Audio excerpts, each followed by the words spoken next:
This is Dr. Lou Cella, sport and performance psychologist here. And whether it's 11-man, 8-man, 9-man football, your first 30 days as a head high school triple option football coach, you got to do these three things.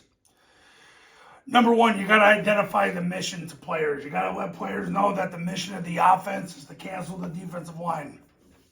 And you've got to let them know that you're going to cancel the defensive line by triple teaming, reading, and evading the defensive line. That's how it gets done.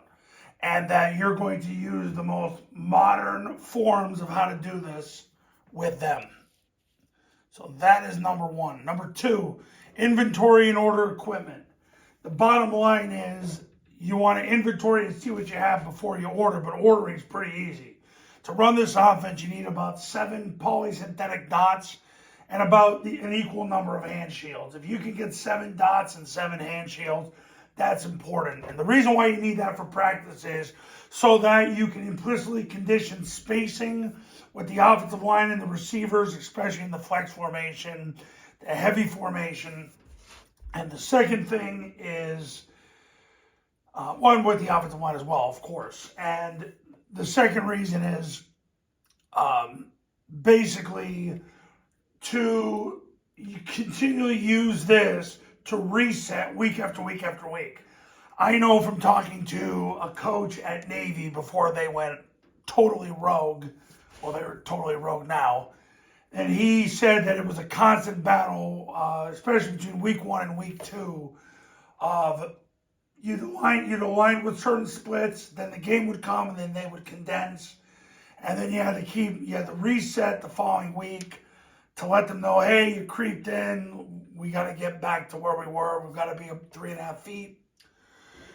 So that's what the polysynthetic dots are for. The shields are there basically, so when you're blocking coaches, you don't put coaches in the hospital. And speaking of coaches, you want to hire loyal, obedient, accessible coaches.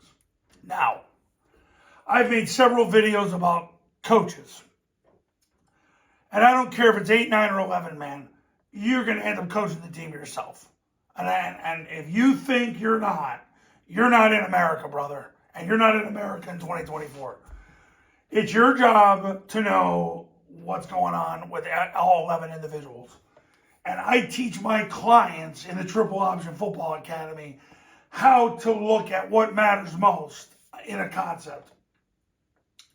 And I condition my head coaches what to do so they can be empowered with running the show.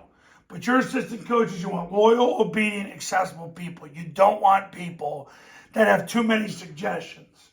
Because if they have too many suggestions, it means they want creative control, and it means that they want to usurp you.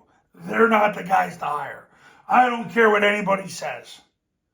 And another thing, this can't be a collaborative process. This is a unique offense, and it's deliberate, intentional, and specific to doing certain things a certain way. So loyalty is the name of the game, obedience, and of course they got to show up. So, and I'm going to tell you, if you think you're going to get a lot out of your coaches, you're not. I've done this in 45 states. You're not going to get much out of assistant coaches. If you get one guy that truly helps you, go all in on him. Right, do whatever you got to do with that coach to keep him there forever, because it's hard. If you got 2 coaches that do anything you want, then you need to stay there forever, because that just doesn't happen. Not in my travels. So those are the 3 things you got to do your first 30 days as a head high school triple option football coach, regardless if it's 8, 9, or 11, man. And coaches, if you want to win big in 2024, pick up the phone and give me a call. My number's on the thumbnail of this video, and so is my website. The Triple Option Football Academy and Triple Option Football Academy camps will show you how. Go to tripleoptionfootball.com to learn more and give me a call. I'll see you in the next video. We'll talk soon.